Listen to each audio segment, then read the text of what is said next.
Hello, everybody. Welcome in to Where's the Line? On this episode, we are going to recap week 4 of college football, starting with Vanderbilt's loss against Kentucky, moving on to Tennessee's win against UTSA. Thank you to Skeeter for coming in and talking and breaking down Missouri versus Vanderbilt. And then we're going to break down Tennessee versus USC Junior. Betting at the end. This is episode number 99. Let's get into it.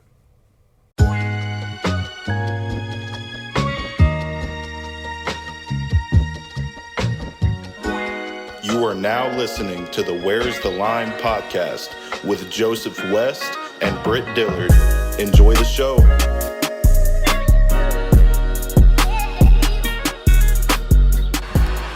Milton gonna take a shot wide open and just strutting in is Keaton. Joe Milton does it again.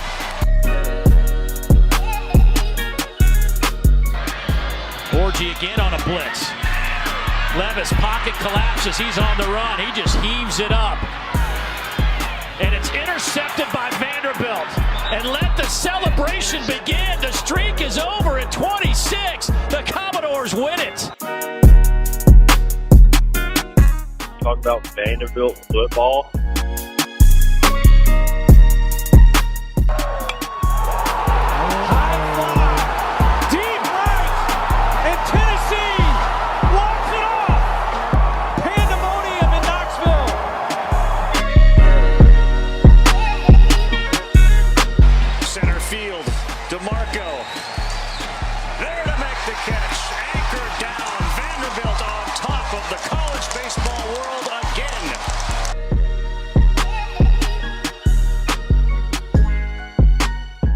All I gotta say, and you're going to hell. Bye. Another edition of Where's the Line? It is Monday, September 25th. This is episode number 99.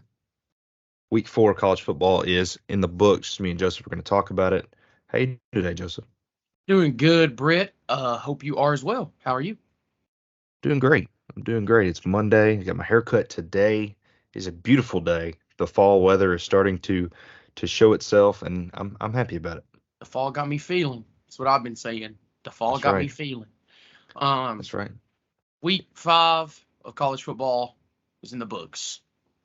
Vanderbilt is 2-3, or I'm sorry, week 4. I forget Vanderbilt's ahead of game. Slow Week down. 4 Slow is down. in the books. Week 4 is in the books. Vanderbilt is 2-3. You need Tennessee to slow down because 3-1. I'm going to interrupt you right here. You need to Okay. slow down because football is 1/3 over. Football is 33% over. It's Yes. terrible. More than that if you're a Vanderbilt fan. It's terrible. It is terrible. Vanderbilt took on Kentucky this week. Let's wait no longer. Get straight into it. Vanderbilt lost this game 45-28. When you look at the scoreboard, you're thinking Vanderbilt's defense sucked. You gave up 45 to Kentucky. I thought they sucked. Not actually. The defense played pretty well. Let's just be honest here. They had a long run for Kentucky's first touchdown of the game. Outside of that, this defense didn't really play terrible. A.J. Swan threw 2 pick sixes. A.J. Swan threw another pick that ended in in Kentucky's, I believe, 30-ish territory. Sorry, I don't have that right in front of me. To read off his stats, A.J. Swan was 16 of 40 for 189 yards and 3 interceptions, no touchdowns. He also got sacked one time. This Vanderbilt offense was horrid. I think that's the only way you can say it. The offensive play calling is bland. It's high school level play calls. It's nothing special. You don't have a lot of creativity. And you've had Vanderbilt fans start to question A.J. Swan and how much time does he get to develop. And I think at some point that's a valid question to ask. You are also evaluating a kid who's 13 games into his career. So he's played basically a full season plus a game, plus let's say a bowl. That's how long this kid's played. So I think it's unfair to be totally judgmental and say it's time to scrap and try to find the next guy who's the future. But also some criticism is warranted, and I think deserved.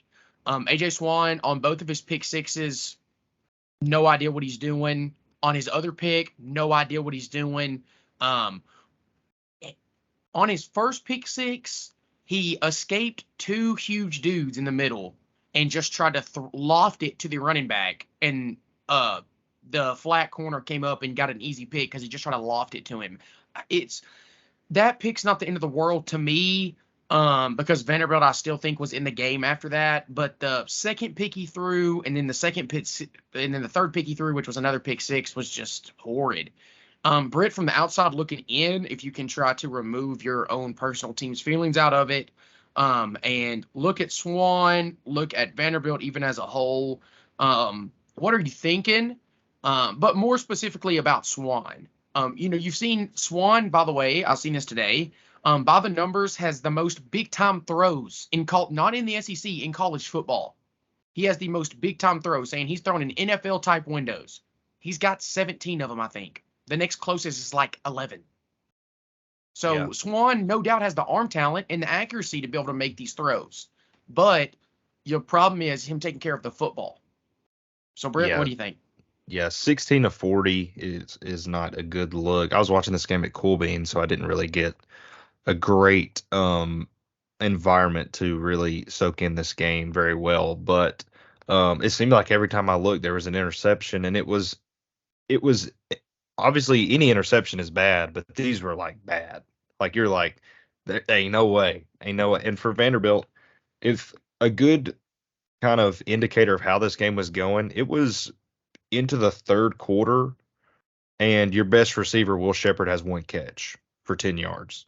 So that kind of sums up how it went for Vanderbilt. But AJ Swan, I mean, he's able to make good throws, and it almost is like you can't be too hard on him because of play calling, questionable protection by the offensive line, and maybe the biggest thing is not being able to establish a very good run game.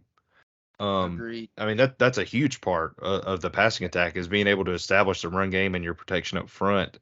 He's got good weapons. He's got great receivers. And he's got all the talent. I mean, I want to say he has all the talent in the world. He's a pretty good quarterback.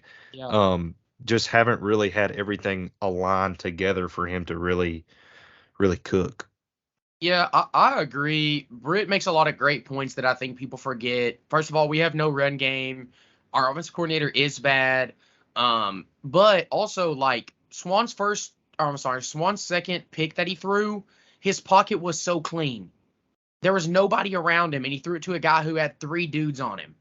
So it's like, when stuff like that happens, it makes you question, like, even if this stuff was better, is his decision making better? Because even times when he has a clean pocket, he makes stupid mistakes. I would like to mention this. This is a stat from the Aria Gerson from the Tennessean. She's great. If all points off turnovers were removed, this is for both teams, so Vanderbilt and their opponent, here would be the score of all of Vanderbilt's games. Vanderbilt would have beat Hawaii 35-28. Vanderbilt would have beat Alabama A&M 47-13. Vanderbilt would have lost to Wake Forest 26-20. We would have beat UNLV 30-27, and we would have beat Kentucky 25-24. That's if you remove turnovers from both teams. The point I'm trying to make is that Vanderbilt's defense had, first of all, created two turnovers in this game, and almost created a third one, and C.J. Taylor lit Ray Davis's ass up. I almost said a few more cuss words in there. I decided not to. Ray Davis, you suck. And C.J. Taylor tweeted him or made a post on you about Instagram today, and I loved it. Absolutely adore that man. Brett, I sent it to you if you haven't seen it yet. But I have no.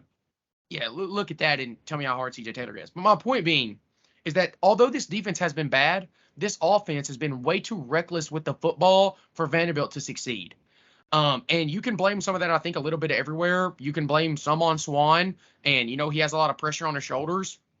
We had high expectations for him this year, so I get while he may be trying to make an extra throw, or two or three a game. You can blame some on the offensive coordinator. It looks like they've been ill-prepared 2 or 3 of these games. You could blame some on Clark Lee. I think there's blame to go around, but ultimately, when you look at this Kentucky game, you just say, Vanderbilt, they didn't want to win this game. I mean, you had three picks. You played sloppy football. You had some penalties. Like, there's really not enough negative things to say. When you look at the total yards, it was 365 for Kentucky to 328 for the Doors. Kentucky had 205 passing yards. Vanderbilt had 231. Time of possession was pretty equal, 34 minutes and 8 seconds for Vandy, 32 minutes and 49 seconds for Kentucky. So it's just like, it's frustrating when you look at this and you see turnovers really costing you the game. You ran more total plays than Kentucky. This is just brutal. It's just brutal when you look at this box score, honestly. Vanderbilt had no business winning this game. Kentucky sucks, by the way. Kentucky's absolutely garbage. They're trash. I would like to recant my statement from week 2, actually, and say I had Missouri on teams that would not exceed or meet my expectations. Let me remove them and add Kentucky. Because Kentucky, even though you're undefeated right now, you suck. I've watched this team play 2 full games now. They're not good. They tried to give the game to Vanderbilt. Vanderbilt just literally wouldn't take it. So it's just sad when you see a team like Kentucky try to give you this game and Vanderbilt really just not capitalize on the opportunities that they gave you. And even at that, throw 2 pick sixes in the meantime. It's just discouraging. That's the best way to put it. It's discouraging. I'm going to step out on a limb here and assume that Clark Lee has lost most of his goodwill that he created last year. I would say Clark Lee has maybe 10% of the fan base left. Those are the guys. Listen, so Vanderbilt has 2 different sides, right? Well, 3. So I would call one side the New Age. The New Age is hope. Hope, right? Hope springs eternal. So give us some hope. But also, let us just see gradual improvement. Even if it's just 2-10 to 3-9, 3-9 to 4-8, 4-8 to 6-6, 6-6 to 7-5. Maybe stay 7-5 a couple years. Maybe the schedule gets a little harder, whatever. Then crack us off at 8-4. Then crack us off at 9-3. That's what the vision is, right? Long term, you want to win 6, 7, 8 games and crack off 9 and 10 when you can. When the cards fall right. When teams just don't show up against you. That's the goal. That's the New Age. Then you have the old age boomers who were like, I've been watching Vanderbilt for 63 years, and they can't do no better than Lee. We might as well keep him. No, we just got blown out against UNLV. I'm not okay. Like, we didn't get blown out, but we lost to UNLV. We should never lose to UNLV. We should never lose to ETSU. We should never lose to those guys, ever. No matter what, under any circumstance. I don't care if Britt's the starting quarterback. We're not losing to those scrubs. We're not losing. So that's one side. The New Age is a side. Obviously, I'm the part of the New Age. I think I am, at least. Then you have the sunshine pumpers, the ones who are like, oh, it's okay. We're going to turn it around. This team's shown you nothing to believe that you're going to turn it around. You're pumping false positivity that makes no sense into the air, and I can't handle it. Yeah, it's the same with every fan base of every school. There's always the very uber positive people, but if you're being a realist, I mean, we live in a time of NIL and the transfer portal, and it doesn't take 5 years to rebuild a team. It doesn't take 7 years, like Butch Jones said, to build a program. Yes. Now, you just got so much more resources. I would like to comment really quick on what Britt said. So a lot of people, too, a lot of Vanderbilt fans don't understand Vanderbilt at all. I'm like, how do you root for the school if you know nothing about it? Vanderbilt cannot hit the transfer portal hard.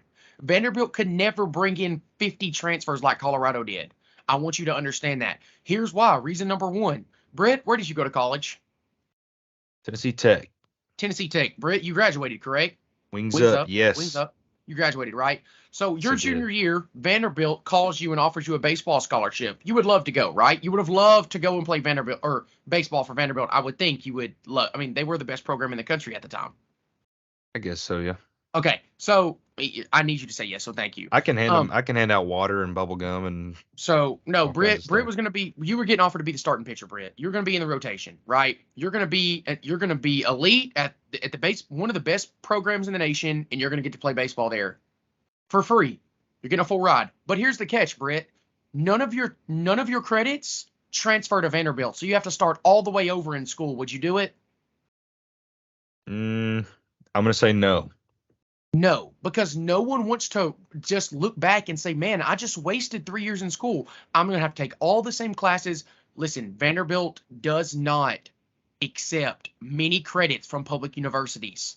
There's like a handful, you could count them on your hands, of credits they're going to take from public universities. And guess what? You know what most athletes are? Most of them are business majors. Guess what Vanderbilt doesn't have? An undergraduate in business. You lose so many players. See, people think they know about football, but if you don't know what I'm talking about, then you really don't know about your team.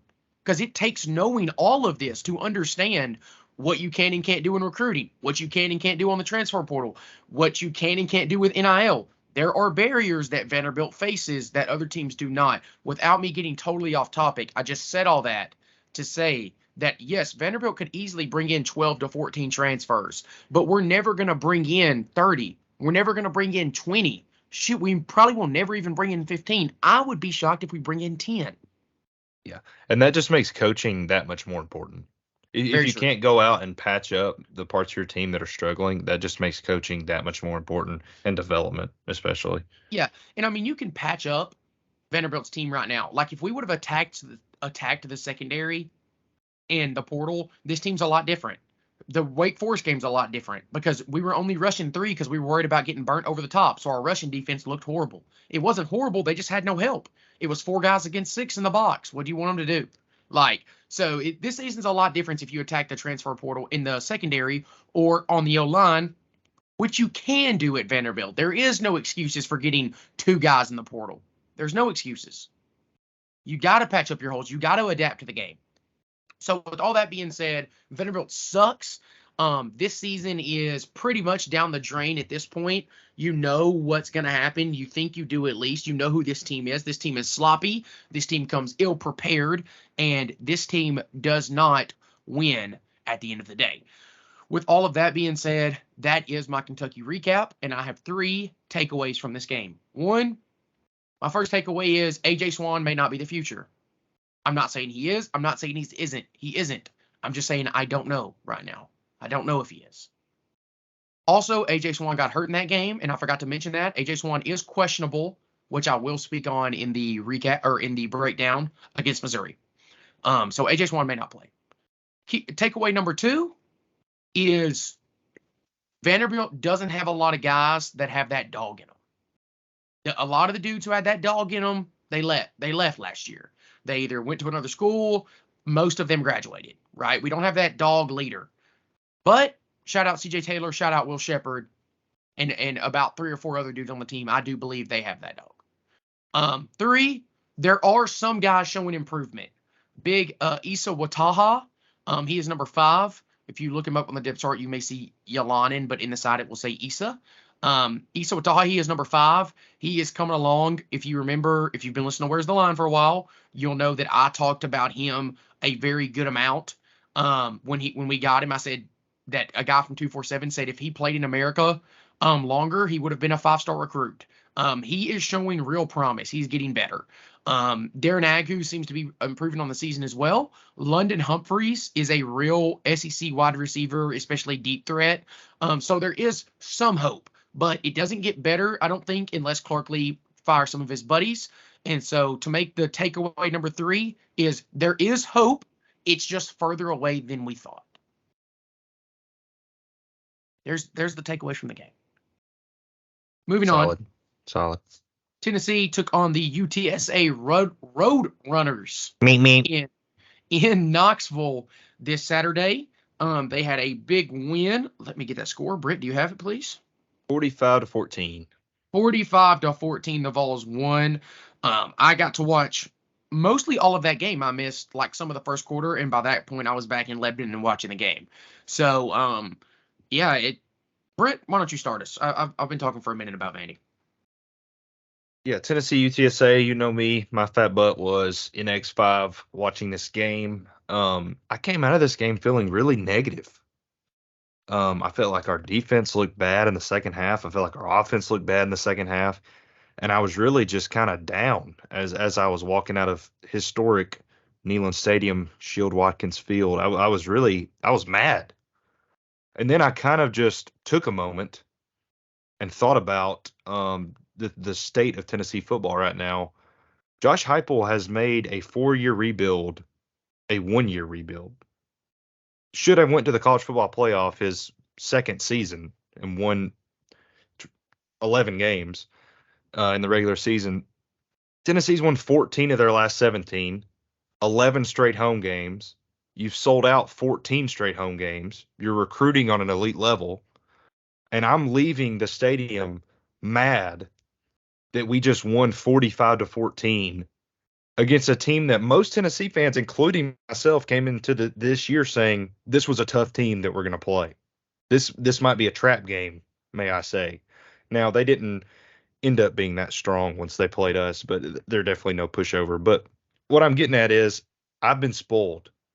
Tennessee fans, we've been spoiled the last 18 months. We don't need to be so negative. There's so many negative Tennessee fans. And what's happening is Tennessee's trying to let Florida beat them twice. And we're already penciling in that Spencer Rattler's going to destroy us next week, not to get too much into it. We're dogging Joe Milton, as I did last week when I was emotional. I think we just need to take a step back. Let's just take a step back. Tennessee has taken a step back this year. I think that's safe to say. But it's okay. Let's just smell the roses. Let's take it one game at a time. Let me give credit where credit is due. I'm going to expose some of mine and Britt's off the camera conversation. I told Britt last week he was emotional about the game. He was speaking emotional about the game. He was. He says it now, which I agree with. But here's the big part: is that a lot of times, especially in sports, if you're emotional about sports, or maybe it's a relationship or whatever, it's hard to ever put them away. It's hard to just lay them down and say, I got to stop thinking with my emotions. I got to put them to the side and think as logically as possible. Go back, rewatch the game with no emotion attached. Get out of Neyland, get out of First Bank Stadium, get out of whatever team you like, get out of their stadium, go home, put the emotions aside, and just watch the game. So hats off to Britt for doing that, because he put him aside. I think noticed he was overreacting. Is that a good word, Britt, to use? Overreacting? Would you agree? I don't want to put words in your mouth here. I think I just reached too far. The basis of everything I've said, I believe.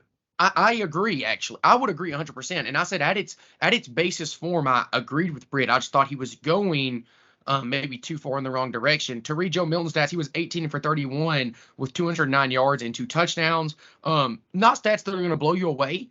18 of 31, 209. But, hey, it was enough to get the job done. He did throw 2 touchdowns. He had 5 carries, 89 yards, and a rushing touchdown. I think that was on the first – was that the first play of the game? Yeah. First play of the game, dude keeps one and flies down the sideline. Honestly, moved a little bit faster than I was kind of expecting. Yeah, hit 21 miles an hour. Yeah, when he got going, I was like, dang, big boy's moving. Also, I will say one thing that I took away from this game, a guy who I can't remember if it was the Florida game or maybe the game before. I was like, where is Samson? Where is that Samson guy? I didn't even know his first name, but I was like, where is Samson? Why do I keep seeing Jabari Small? No slack to Small or anything. I just have been more impressed with Samson. But I noticed he got the most carries this game. He had 11 carries for 139 yards and 2 touchdowns. I said it already. I'll say it again to make it clear. Samson is the best running back on this team. It's Dylan Sampson, correct, Brett? Yes, you're stepping all over my recap. Am I? I'm all over it. You're pawing it like a bull right now. Without pawing anything else that Britt is going to say to you, Britt, that makes just great minds think alike, man. We didn't speak about any of our points pre-pod. So Dylan Sampson is the best running back on that team. And from there, I will let Britt handle it, and I will give him salutes as I agree. Yeah, Joseph read off Joe Milton's stats. Tennessee started fast.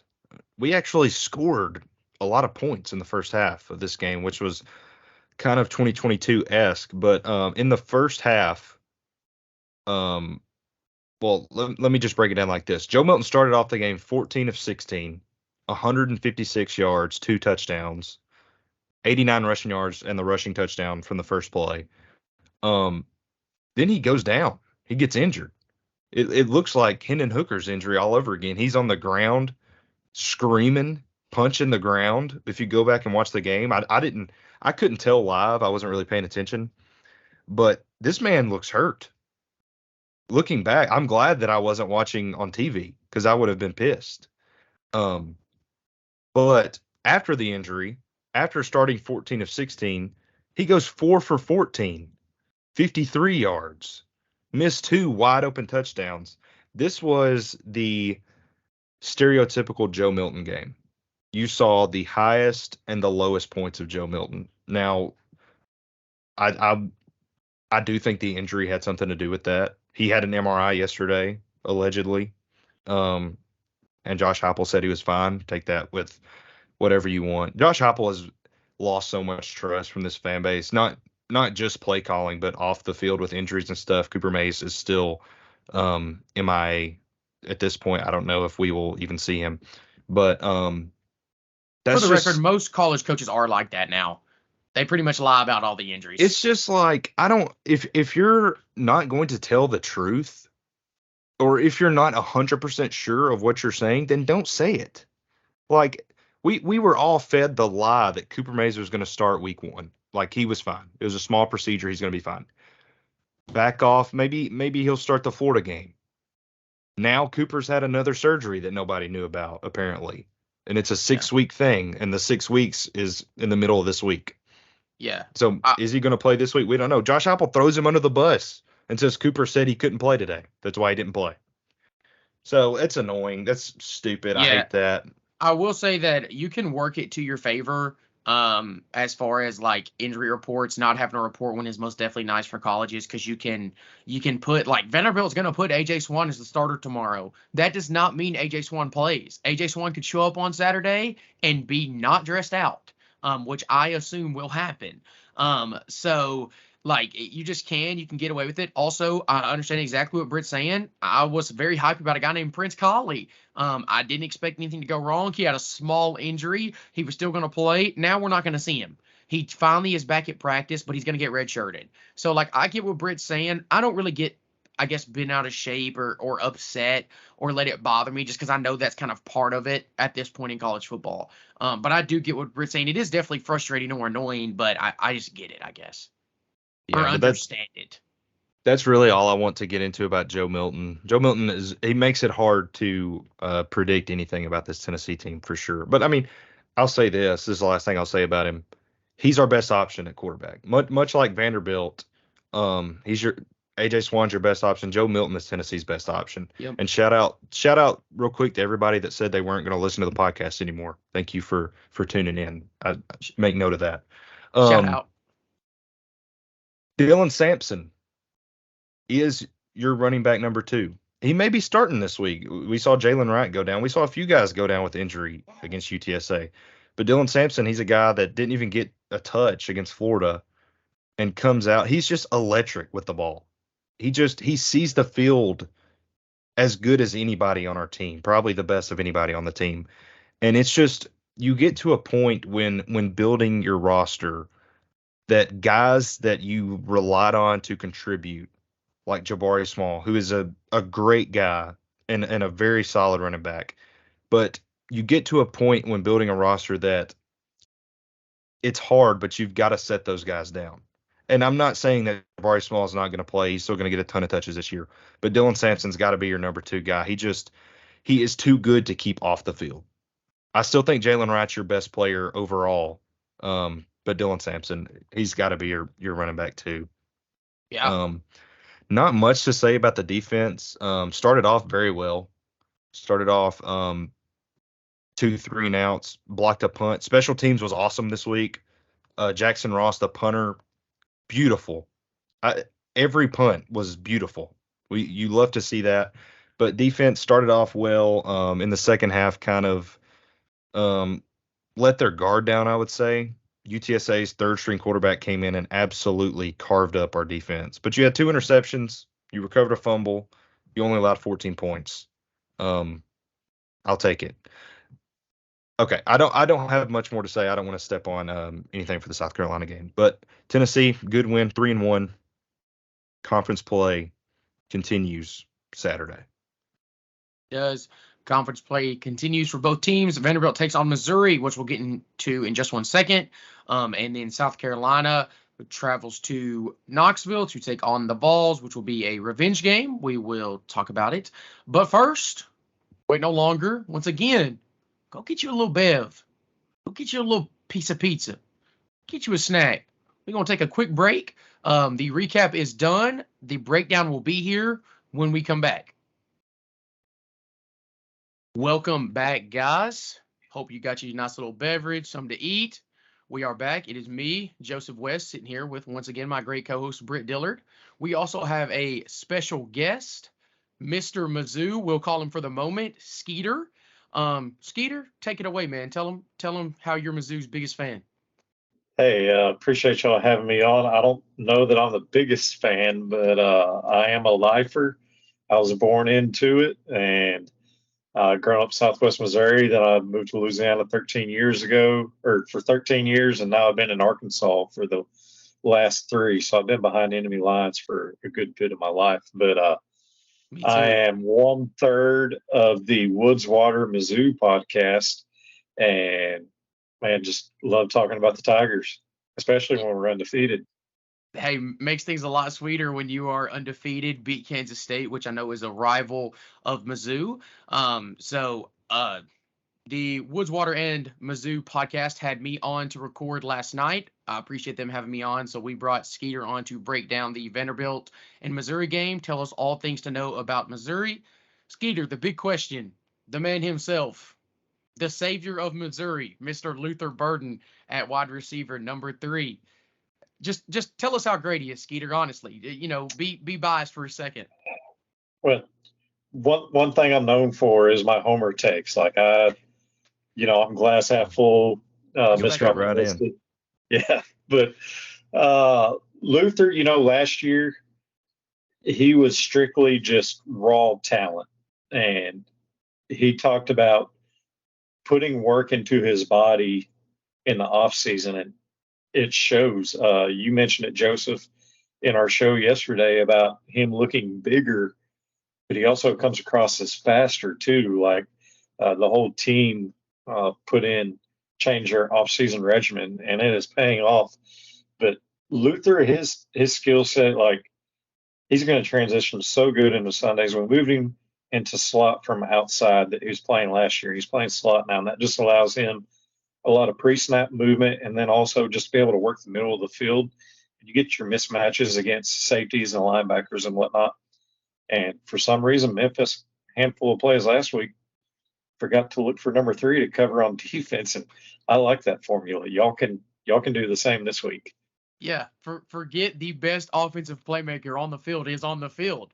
Yeah. It's like it would be a defensive strategy that Vanderbilt normally runs. So you might, like I said on your podcast, you might be in luck about us forgetting about number 3. All jokes aside, I spoke about Luther Burden in the preseason. If you were listening to this podcast, I'll speak about him now. He's a great player. He's a game wrecker. He can hurt you everywhere. Is he only lining up in the slot now, Skeeter, or is he lining up on the outside too? Majority slot. They'll run trips and stuff like that every now and then. Do different sets, but for the most part, he is slot. Yeah, so that gives Vanderbilt a big mismatch on the inside. Like Skeeter was saying, you got to put a slow linebacker on him, and he's going to get beat with speed, or you put a safety and still may get beat with speed because Luther's pretty quick. So Skeeter, there was a lot of talk a few weeks ago about Brady Cook. Was Brady Cook the guy? Could he get it done? Drink believed in him, but Missouri fans booed him. Skeeter, did you believe in Brady? Obviously, I think most Missouri fans do now, but did you? And if so, why?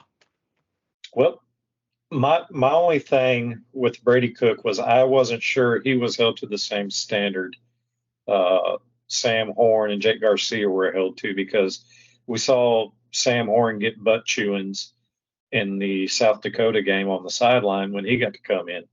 And then in post game, Drinkwitz praises Brady Cook and then, said what he didn't like about Sam Horn. And so I was just questioning whether he was held to the same standard. As far as his toughness and his desire to lead the Mizzou Tigers, never doubted that.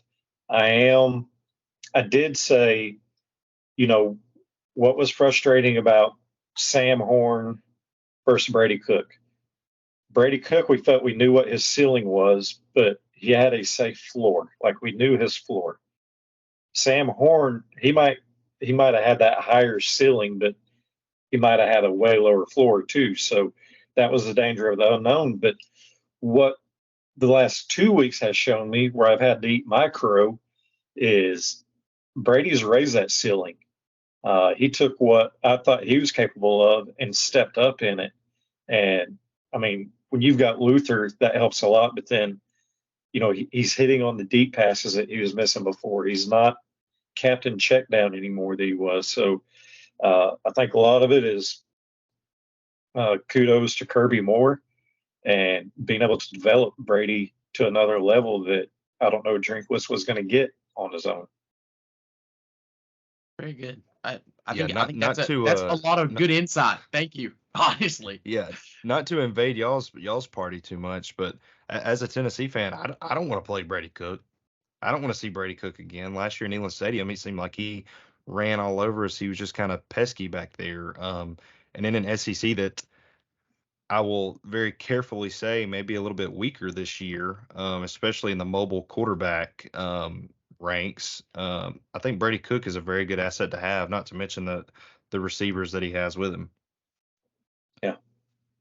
I mean, that was one thing looking into the beginning of the season was the turnover at quarterback across the league. And that's why we did preseason predictions. I predicted us to go 11-1 in the regular season. And I know that's a homer take, but I saw a real possibility for it. And it was, we were 2-4 last year in 1-score games. Very easily could have been 8+ wins last year instead of the 6 wins that we got. And you get a lot of that core returning. And Brady had tore his labrum in week 3 against K-State last year and played through that at quarterback. I mean, that shows his toughness and his character of wanting to be out there. And so we get a healthy Brady Cook, and he has all those SEC games under his belt already. I like our chances.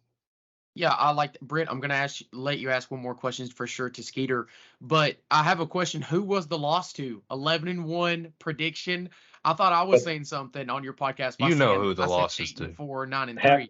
Happen to go to Athens until you can beat number 1 in their house. Like, you just can't write that off as a win. Yeah, even respectable. I thought even as hard as fantasy as you want to, the new standard Georgia has set, you just can't predict that as a win. Yeah, no, I agree with you. Rick, got another question? Yeah, I think Kirby's smart. I think I saw today he's 86 or maybe 85-15 in his first 100 games. So that's definitely nobody's penciling in Georgia as a win this year. Nobody that is being reasonable with themselves. But my next question for you here, Skeeter, it's year 4 of Eli Drinkwitz. You guys call him Eli or Elijah? Eli. We call him we Drink. Really just say sometimes. Drink. Coach Drink. Yeah. Looking at it from an outside point of view, and I'm trying to get into the mind of a Missouri Tiger, but looking at it from the outside, I think Drinkwitz is kind of a polarizing figure. You've got people say he's a nerd. Some people really like him because he's brutally honest, and he seems to be a player's coach from what I've seen from him. But through the first 3 years and to now, what is kind of the overall feel of the fan base of Eli Drinkwitz? Well, until the K-State game, I'll be honest, the week leading to the K-State game, I was listening to the national media, even a lot of Mizzou podcasts that were no chance in the world. And so I was prepared to write off Coach Drink for Mizzou and say, this is year 4, where's the progress? Just because it seemed to be the same stuff. But then they turned the playbook loose against K-State, and you're starting to see the growth. The growth has been slower than what I wanted, but I think the roster was nowhere near ready to compete at an SEC level when he took it over, and he's slowly been working the transfer portal and recruiting and building the roster. To me, this is the deepest roster we've had since 2014. One of my co-hosts, Case, he'll argue that the 2018 Mizzou team was just as good, but I think top to bottom, this is a very good roster. And there's times Drink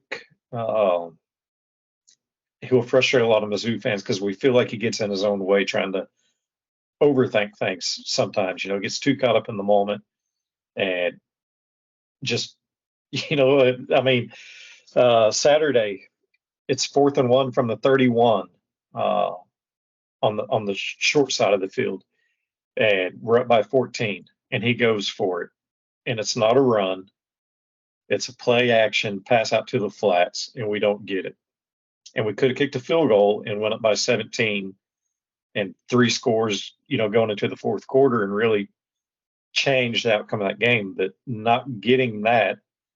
And then we had to stress the rest of the game because it went from 2 possession to 1 possession, 2 possession to 1 possession. So he can be his own worst enemy at times, but I think he admits that. That's solid. Yeah, Drink is a guy who he's really recruited well in the state of Missouri. And Missouri, and I don't want to step out of line because I'm not incredibly familiar with the Missouri high school football scene, but it seems like stereotypically a state that doesn't have many great blue chip prospects, but it seems like Drink is just going in there and snagging them. I mean, several guys that Tennessee was after, big 5-star guys, and Missouri lands them. And that's just a huge part of building a team. And I mean, Drink, he showed that he was a great coach at Appalachia State, won 12 games before he went to Missouri. And I don't know if the transfer portal and NIL may have just been a perfect storm. I know there's a lot of season left, but just watching Missouri, especially against K-State, I was like, and I even tweeted out, I was like, Missouri looks good. Like they look like a legit football team. Now, I will tell you real quick, the state of Missouri has some really good football players year in, year out of the Kansas City, St. Louis area. The problem is Mizzou has not done a good job in the past of keeping those guys in state. Like Ezekiel Elliott going to Ohio State. Notre Dame plucks people. LSU plucks people. OU plucks Kansas City pretty heavy from us. And so Drinkwitz he's put a real effort in locking down the state. And that's the big recruits we're getting. The majority of them are Missouri kids. So it's reassuring and refreshing to see kids want to stay home now. Right. Skeeter, not taking any of Drinkwitz's recruiting success away from him, but I have seen it on Twitter a few times. And for people that are like me, live in Tennessee, they may not know Missouri has a state law, and Skeeter, please correct me if I'm wrong, that when you're in high school, you can start getting paid in high school, but you have to stay in state for college, is what I read on Twitter. Is that correct? And yes, there has to be some type of intent paperwork signed. I know they cannot sign for their scholarship, but it cannot just be like a verbal, hey, I'm coming to Mizzou, and then come December when it's early signing day, they sign with Oklahoma. Like, that's not how it works. There has to be some type of paperwork drawn up to where they're signing their commitment to that university. But yes, they can start making money their senior year as high school players, but they have to stay in state. Got it. Okay, so that, first of all, that is a great law. If you are a Missouri fan, you want obviously your kids to stay in state. I think that works out for everybody. I wouldn't be surprised to see more states obviously adopt that. So great, honestly, great job for Missouri. Just doing that, getting your legislation at least at some point was in. They were like, yeah, we want these guys to stay in state too. So it kind of benefits everybody. Skeeter, we talked. You said you didn't like giving score predictions. I made you give one anyway on your podcast. I'll ask you this: if Vanderbilt sticks around in this game, if this game is close, I know on your podcast, I think you predicted a close game. I know Cole, I think it was predicted 28-27. Yeah, I said 3-0 just because I hate giving a score prediction. Yeah. And so, hey, win by a field goal. I don't care how we win. I just want a Mizzou Tiger victory. But if Vandy sticks in it, I don't know that it's going to be a high-scoring game. Okay. I think it would be low scoring for Vandy to stick in it. But our defense has not put it together this year for what our expectations were. I led off the opening of the show last week for the recap as, hey, once again, just as we all predicted, Mizzou Tigers win off the arm of Brady Cook and Yeah. carrying the defense. Like Right. this is not at all how we expected to be winning games right now. So I don't. It could be a high scoring game, but I feel like if it's close, it's going to be a lot of mistakes on our end. Yeah, I think I agree. I think if this game is close, Missouri coughs the ball up a time or two in their own territory. I mean, Missouri's really going to have to want to give this game to Vanderbilt, and similar to what Kentucky tried to do last week. So Skeeter, for all of our listeners, where can they listen to you at? Spotify, Apple Podcasts, y'all a little bit everywhere. We're Spotify, Apple, iHeart, Pandora, Google, YouTube. They everywhere. Yeah, just look up Woods, Water, Mizzou. There is a Missouri Woods and Water hunting podcast, so don't get us confused there. We are Woods, Water, Mizzou, but you can also follow us on Instagram, on Twitter, and even our YouTube page is at Mizzou Pod.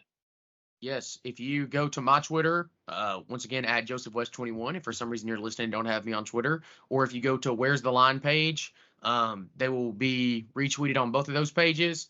So you can go there to find them too. Like he said, at Mizzou Pod, y'all go follow this guy, help him out.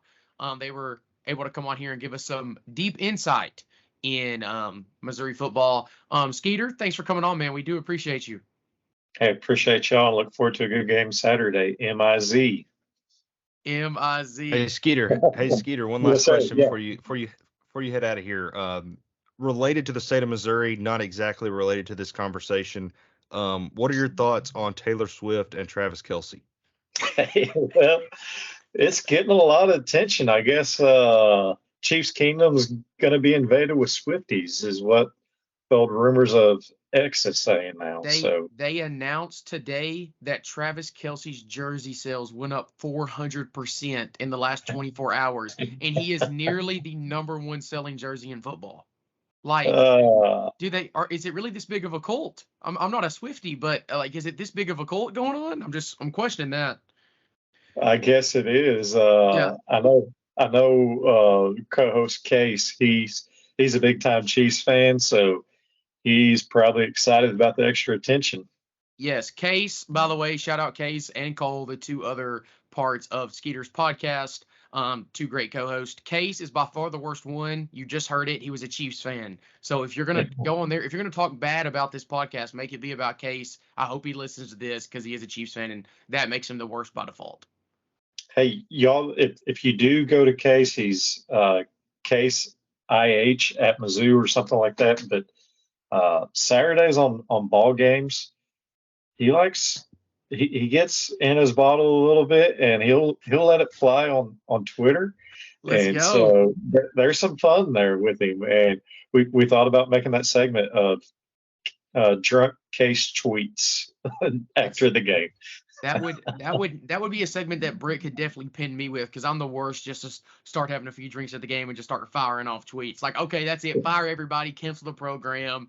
I'll be the first guy. Also, we plug Case to plug Cole. His Twitter is at MIZ_CFIN. So now we have plugged the whole entire podcast to make sure everybody gets a little bit of spotlight there. Skeeter, thanks once again. Thanks for coming on. Me and Britt appreciate you. Gave us a lot of good insight. I also, obviously, everyone think Missouri is going to win this game. My score prediction was 35-21. We said it was Mizzou by 14. So, Skeeter, thanks for coming on, man. All right. Appreciate y'all. Yes, sir. Have a good one.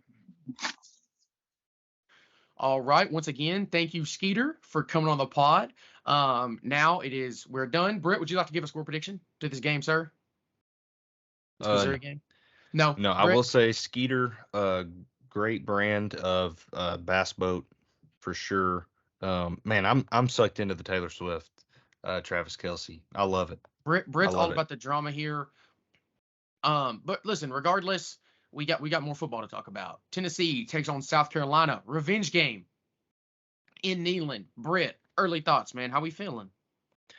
Feeling good as always. I'm Mr. Positive over here, as you guys know. USC Junior, as I'll call them, South Carolina, they have the 11th worst defense in the nation. and they have the worst defense in the Southeastern Conference. That's the same conference that Tennessee and Vanderbilt play in. Worst defense in every category in the SEC. Revenge game, like you said. Last year we got out physical, we got out competed. But like I said last week, Tennessee doesn't perform well on the road, especially in bad environments. The last three, you've gotten blown out. Um, I think that's the main storyline of this season's game. I think it might just come down to Tennessee's at home, and they win at home. They won 14 straight at home. Um, Tennessee fans are mad. South Carolina harvested the knee of the prince who was promised, Brother Hendon Hooker, and we require a blood sacrifice. We require a blood sacrifice on Shield Watkins Field Saturday, and I want to see Josh Heupel drinking out of the skull of Shane Beamer on the power tee. I want him to drink the blood out of the skull of Shane Beamer on Saturday. No, here's this for you, Joseph. No Tennessee fan, or oh my gosh, here's this for you, Joseph. Producer, cut that out. No Tennessee team that has lost to South Carolina in Neyland Stadium has gone on to win more than 5 games. When Tennessee is a decent team, they do not lose to South Carolina at home. They don't do it. They don't do it. Your mic's muted. My bad. Go My ahead. bad. My bad. Go ahead. Crazy, I want to hear what crazy you have to say. stat there was what I was going to say to Britt. I want to start here. Spencer Rattler, when he has time, is elite. Let's say that he is. He showed it early on in the Georgia game, where he started off in the first half, I think, incompleting 4 passes. And he showed you what he could be. Georgia's defense shut him down in the second half, though. You saw what he could be against Clemson and Tennessee last year, although Tennessee's defense was no, upper class great defense or anything, but still what he did was insane. And then this year he's shown flashes. Last week against Mississippi State, he went 18 for 20, 288 yards and 3 touchdowns. I think Rattler torches this defense up and down the field, does completely what he wants to. Tennessee's defensive line got bullied against Florida, and it's a hard thing to scale because South Carolina's offensive line is so much worse than Florida's. I don't think they get bullied, but I don't think they get tons and tons and tons of pressure throughout the night. Like, I don't think this is a 6-sack game for Spencer Rattler. I think maybe if you tell me they get him 3 or 4 times, I would believe that, but no more than that. Once again, this is just pre-thoughts. With all that being said, my early look at this game said South Carolina. South Carolina, just Beamer's got Heupel's number. He beat him when he wasn't supposed to. Just all the things I guess I could say that could have went wrong for Josh Heupel in this game last year did. And that leads me to believe that he just strictly got out coached against Beamer. And most of the time, if they get their number once, they keep it. Most of the time. It's not always like that. But once again, my initial thought has South Carolina down on the notepad. But same feeling from that Florida-Tennessee game, just deep down, my heart and my gut says Tennessee always wins this game. They win this game when they're first starting to get doubted and they have their first true test. They win this game. Now, they may implode later, but it won't be in this game. Tennessee wins. Yeah, I vehemently disagree with the statement that Shane Beamer has Josh Heupel's number after Josh absolutely wiped the floor with them in Neyland Stadium in 21. But they traded shots. I'm not going to disagree that Josh got out coached last year. South Carolina opened up at 10.5-point dogs on Sunday. A lot of people surprised by that line, but it's jumped up. It's plus 12.5 last time I looked at it. So I don't know what Vegas is looking at. I thought it would open up at 5.5, Tennessee minus 5.5 maybe. I'm not sure, but talking about Spencer Rattler's far obviously the best quarterback in this matchup, I would say. And South Carolina, they've done a great job, I would say better than Missouri at building their roster, going and getting Spencer Rattler. And say what you want, Spencer Rattler's been a top 5 quarterback in probably the nation this year. And you mentioned if he is able to sit in the pocket, he's going to pick them apart, which I don't disagree with at all. I am more scared about not being able to contain Spencer Rattler and him making plays on the ground and then making throws outside of the pocket because he can do that just as well as in a clean pocket and just throwing it to guys. Tim Banks, this is your last stand. This is your last stand. And Joseph said that Clark Lee has his buddies as his coordinators. This is the same way. It's the same as when Jeremy Pruitt was a coach. When your buddies are the coordinator, and when your defensive coordinator makes $1.5 million a year, and you consistently have a bottom 20% nationally defense by the numbers. I disagree with the numbers, but they are numbers. Um, this is the last stand. If you allow a touchdown on every drive but one like you did last year, you're done, buddy. We'll see you. You make too much money to perform the way you do. And that's why I don't feel bad for dogging Joe Milton. That's why I don't feel bad for dogging Tim Banks because they're rich. They make a ton of money. They're professionals. Joe Milton is a professional athlete. He gets paid to play football. So I can say whatever I want to about Joe Milton. But I think Tennessee wins this game simply the fact that Tennessee is Tennessee and South Carolina is South Carolina. Josh Heupel is Josh Heupel and Shane Beamer is Shane Beamer. I just think that enough. Playing at home at night, we're mad. We want Yeah, blood. yeah. Tennessee wins this game. The revenge factor definitely means a lot. I would like to say I don't discount 2021 South Carolina. Like when I think Shane Beamer, I don't even think 2021 because that place was such a wreck when he got there. Like it was a total wreck. It was South Carolina was trash. They beat Vanderbilt, but they've beat us every year since 2008, so that's not saying much. Um, but like other than outside of that, that's all I can really remember about them. And I knew they sucked. Their teams just Yeah. sucked. So I just said that to say that I don't really keep 2021 like Beamer in my head. I wasn't even really thinking about it when I said that he had Heupel's number. Anyways, yeah, I agree with Britt though. I think Tennessee does win this game. I think it's less about Tennessee's Tennessee and South Carolina, and it comes down to this matchup, and this matchup just says it favors Tennessee.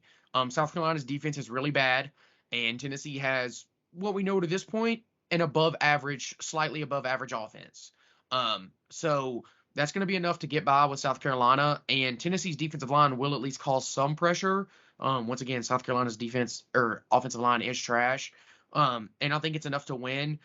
Looking at this game early, I had I had South Carolina. Like I said originally, like if I look at my notepad, I have South Carolina winning. But to me, it just doesn't make sense. I like Tennessee by 2 scores. If I had to go somewhere, I would go in the 38-21 or 24 range. I'm gonna say 38-21 Vols. That's my Yeah, score and prediction.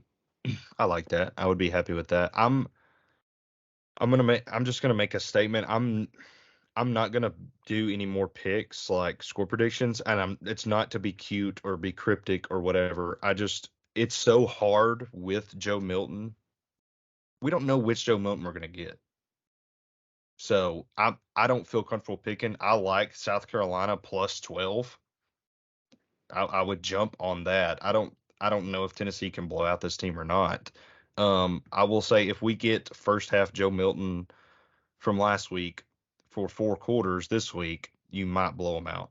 I think a big part of this game is the offensive line. Tennessee's offensive line is falling apart.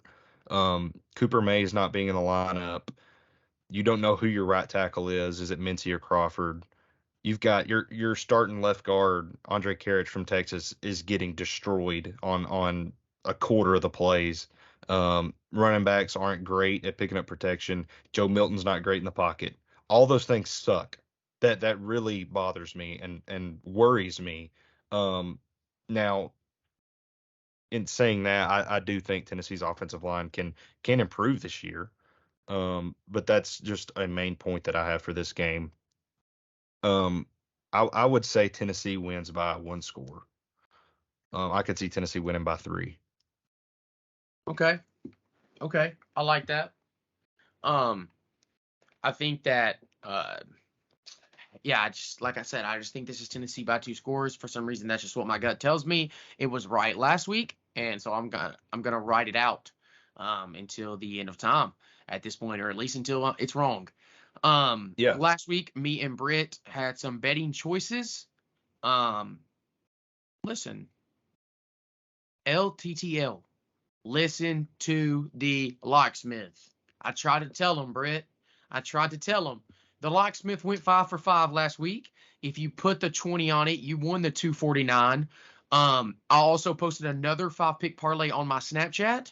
And if you bet that one, you won another 149.